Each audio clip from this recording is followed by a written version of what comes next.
Welcome to another episode of Tax Sale Starters, where we bring you the latest tips and insights on tax lien and tax deed investings and bring you the updates to what's going on. The market's changed, everyone. COVID's over. The world's changing. Properties are going into foreclosure, and a lot of stuff is finding themselves on a tax deed and tax lien auction. So I'm going to bring Brian with me, as always, to talk about some of the things that you all have questions on. We've talked about what were the pros and cons of tax liens. This week, we're going to talk about what are the pros and cons of tax liens. And of course, I brought my main man from Tax Sale Resources, Brian Science-Sticker. Brian, thanks for being here. Glad to have you. Hey, Carl. It's always a pleasure. Thanks for having me. Absolutely. I mean, if I want the best information, some people go to YouTube, some people go to Google. I go to Brian. I mean, hey, that's my Google. We're putting this on YouTube, aren't we? Well, we're putting Brian on YouTube. Oh, okay. Well, we all as investors, we have these mentors or we have these people that we lean into that have a diverse knowledge of information that's helpful in our market and whatever we're doing. And many times we don't have access to that person. And then when we do, it's a quiet hush hush. We don't tell anybody we have them. Well, ladies and gentlemen, my go-to is Brian. So I'm always bringing my go-to. If Mark Cuban was your mentor, you'd be bringing Mark Cuban, right? So we bring the people who can bring the information that is most valid and most viable to our interactions and daily activity in real estate investing. So I was bringing my man, Brian, from Tax Sale Resources. Brian, our question this week is the pros and cons of tax lien. So can we just break these down? What are some of I always like to start with the negatives because I want to end with a smile. What are some of the cons of dealing with tax liens? Some of the cons of dealing with tax liens. Well, I don't know. It all depends on perspective, but I think one of the things that people mistake about tax liens is the fact that they think they're purchasing the property or they're going to own the property, for pennies on the dollar, and that's simply not true. You're purchasing an interest in the property, similar to purchasing a mortgage or having a mortgage on the property. Granted, it's typically a lot smaller amount, but you have the similar rights as a mortgage holder. You don't own the property, you can't enter the property, you can't do any of those things. So if that's your goal, then buying a tax lien is not the route that you want to go. There's other I'll say issues of the wait time or the redemption period.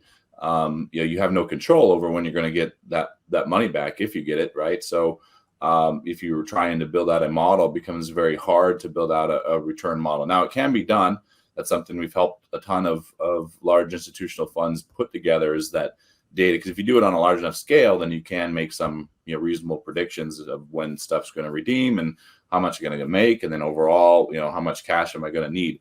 That's hard on a small scale, especially on a single lien or two.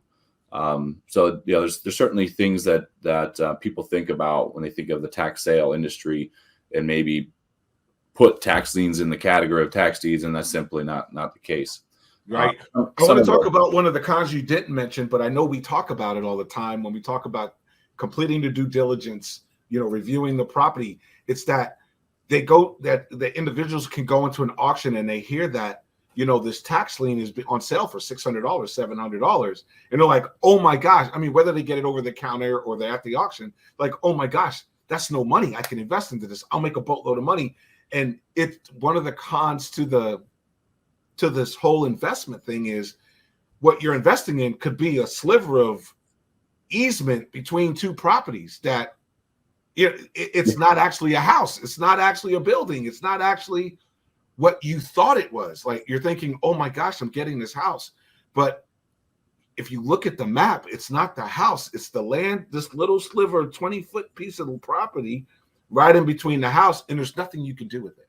So then you have to ask yourself, is someone going to pay me that back? Who's going to pay you that back? Who cares, right? And so you could put money into a deep well that you never get a return on, right? Right. And it's possible. And that's that's exactly right. And that con or that downside holds true for both tax liens and tax deeds. I mean, at the end of the day, when you're buying these liens or deeds, you're buying them from the county or the jurisdiction, and they're making no guarantees. You're not buying a warranty deed. You can't come back in them, and if you purchase incorrectly. So it's a little bit, like navigating a minefield and making sure you know how to avoid those minefields. But because you're right, the county will sell a lien or a deed on a sliver of land, on a chunk of sidewalk, on a mailbox. That was a story a couple of years ago where, yeah, granted the mailbox had an address number on it, but it wasn't the actual house. It was just the mailbox. So yeah, how are you gonna get that back? Another I say con of liens in general is, a lot of lien auctions, especially through COVID, have gone online, and because there's institutional money on the lien side, the competitions there is getting harder. It's the rates of return are getting lower, and because most of that institutional money is not in the deed side of the industry, the lien side is just becoming harder and harder to compete in. Thank you for joining us for another episode of Tax Sale Starters. Don't forget to hit the like button and the subscribe button so you can keep up with the latest tips and insights in tax sale and tax lien investing. Also, check out Tax Sale Resources, where you can get the latest insights on upcoming liens and all that great information to help you be a better investor. Until next time, happy investing.